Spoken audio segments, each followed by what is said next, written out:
짝통독 사도행전 마지막 27장, 28장을 하도록 하겠습니다.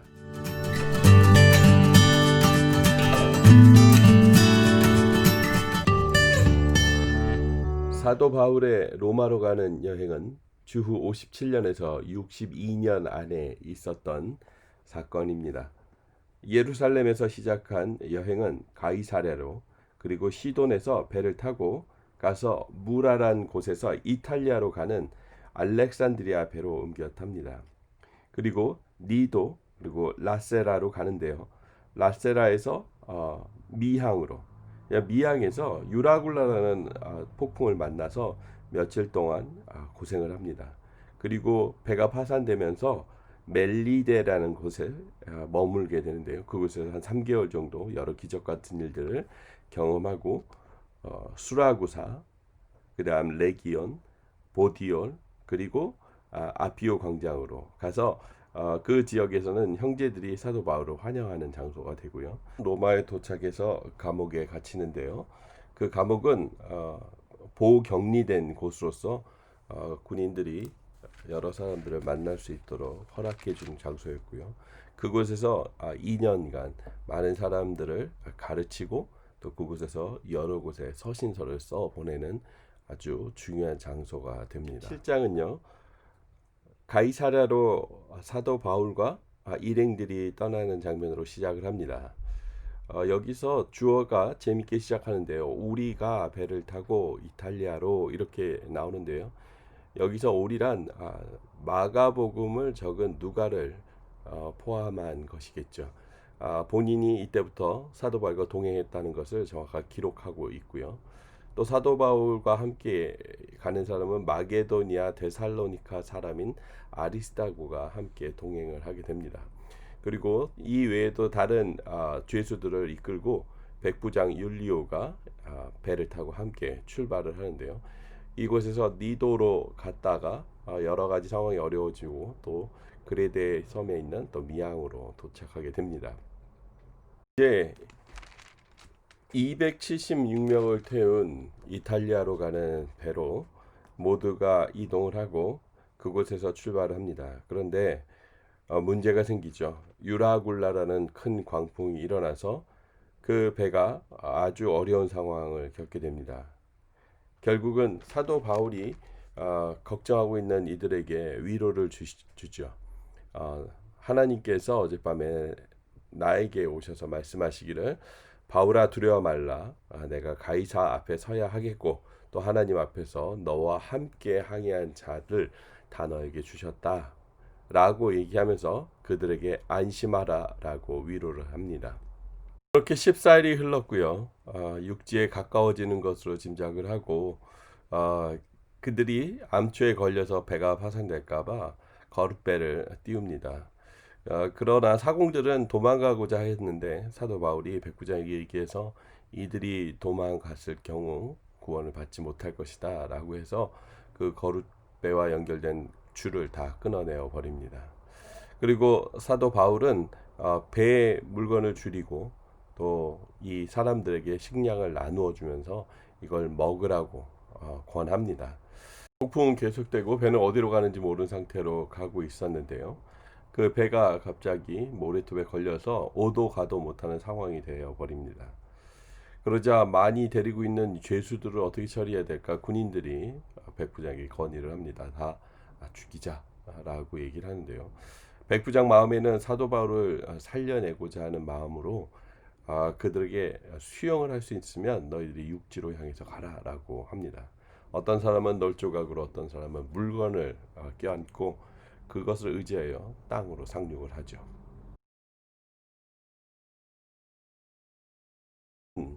그들이 상륙한 곳이 멜리데라는 섬이라는 것을 알게 됩니다. 날도 차고 비가 오는 상황인지라 거기 있던 원주민들이 이 사람들을 불쌍히 여기고 불을 피워주고 또 그들을 맞아줍니다. 사도 바울이 나무 묶음 안에서 나무를 이용해서 불을 때우려고 하는데 그곳에서 갑자기 독사 한 마리가 나와서 사도 바울의 손을 뭅니다. 원주민들은 아주 깜짝 놀랍니다. 그리고 이 사람이 이렇게 뱀을 물은 걸 봤을 때 이전 살인자다 라고 정의를 합니다. 그리고 그 상황 속에서 사도 바울이 죽기만을 기다리는데요.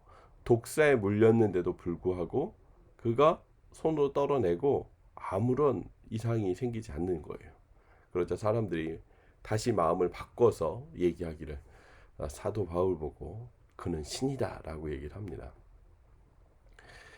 이 섬에서 이제 시간을 보내다가 그곳의 가장 높은 사람 보블리오라는 사람을 만나게 됩니다. 보블리오의 부친이 열병과 이질에 걸려서 시름시름 앓고 있는 그런 상황이었는데요. 사도 바울이 그에게 찾아가서 기도하고 안수하자 그가 낫게 됩니다. 그리고 이 소문이 이 섬 안에 있는 다른 사람들에게도 전달되어서 그곳에 있는 다른 병자들까지도 병 고침 받는 역사가 일어납니다. 인해서 사도 바울의 일행과 사람들은 그 섬에 있는 많은 사람들에게 후한 대접을 받습니다. 또 동시에 이들이 떠날 채비를 위해서 많은 필요한 양식을 또 배에 실어주게 됩니다. 그곳에서 겨울을 다 마치고 석 달이 지난 후 그들은 다시 한번 로마로 향한 항해를 시작을 합니다. 수라구사에 도착했다가 그곳에서 레기온으로, 레기온에서 보디올로, 그곳을 지나서 결국은 로마로 도착을 하게 되는데요. 아비오 광장과 트레이스 타베르네에 이르렀을 때 사도 바울을 맞이하는 많은 사람들이 나옵니다. 그래서 로마에 도착한 사도 바울은 감옥에 가게 되는데요. 이것은 우리가 생각하는 철장이 있는 감옥이라기보다는 사도 바울을 보호 격리할 수 있는 어떤 집에서 많은 사람들이 왔다 갔다 할 수 있도록 그 배려를 받아서 그곳에서 한 2년간 거하게 됩니다. 도착한 후에 사도 바울은 유대인들을 불러옵니다. 불러와서 자신이 보낸 편지를 받았는지 또 그들이 자신의 이 상황과 처지를 알고 있는지 묻지요. 그런데 그들은 전혀 모릅니다. 그래서 직접 사도 바울이 얘기하기를 원합니다. 사도 바울은 그래서 자신이 알고 있는 그 복음, 곧 모세의 율법과 선지자의 말, 그리고 이것이 예수 그리스도라는 사실을 풀어주면서 그들에게 예수 그리스도의 복음을 전하죠. 사람들은 예수 그리스도를 믿는 사람도 있었지만 그에 반대하는 사람도 있었습니다. 그럼에도 불구하고 사도 바울은 자기가 처해진 이 곳에서 많은 사람들을 오는 대로 다 받아들이고 그곳에서 하나님의 나라와 그리스도를 거침없이 담대하게 복음을 전하는 것으로 사도행전은 마칩니다. 이 곳에서 사도 바울은 이렇게 사람에게 복음만 전하는 것뿐만 아니라 이곳에 들어와 있는 동안 소아시아 지역에 있는 여러 가지 교회의 어려움들을 듣고 우리가 일명 옥중 서신을 쓰게 됩니다. 골로새서, 빌립보서, 에베소서, 빌레몬서 이곳에 편지를 보내므로 각각의 교회에 있는 여러 가지 어려움들을 서신서를 통해서 지켜주고 또 가르쳐주므로 하나님의 교회를 세워나가는 데 큰 도움을 주기도 하죠. 이렇게 해서 사도행전을 모두 마쳤습니다. 사도행전 속의 스토리를 중심으로 여러분들이 이해할 수 있도록 계속 이야기를 풀어서 나누었습니다. 무엇보다 중요한 것은 사도행전 속에서 쓰여진 사도 바울의 서신서 위치들을 다시 한번 말씀드렸습니다. 1차 전도여행 후에 갈라디아서 쓰여지고 2차 전도여행 중에 데살로니가 전서와 후서를 썼고요. 3차 전도여행 중에 고린도전서 후서 그리고 로마서가 쓰여졌고 마지막에 로마에 도착해서 옥중서신인 빌립보서, 빌레몬서, 에베소서, 골로새서를 쓰고 62년에서 65년 사이에 사도 바울은 잠시 감옥에서 자유의 몸으로 풀려납니다. 이때 그레데 섬에 가서 시간을 보냈다고도 하고요. 또 서바나까지 가서 복음을 전했을 수도 있습니다. 사도 바울은 그러나 다시 한번 네로 황제가 등극하면서 그는 체포가 되죠. 이때 이곳에서 디모데 전후서를 썼을 것이라고 저희들이 알고 있고요.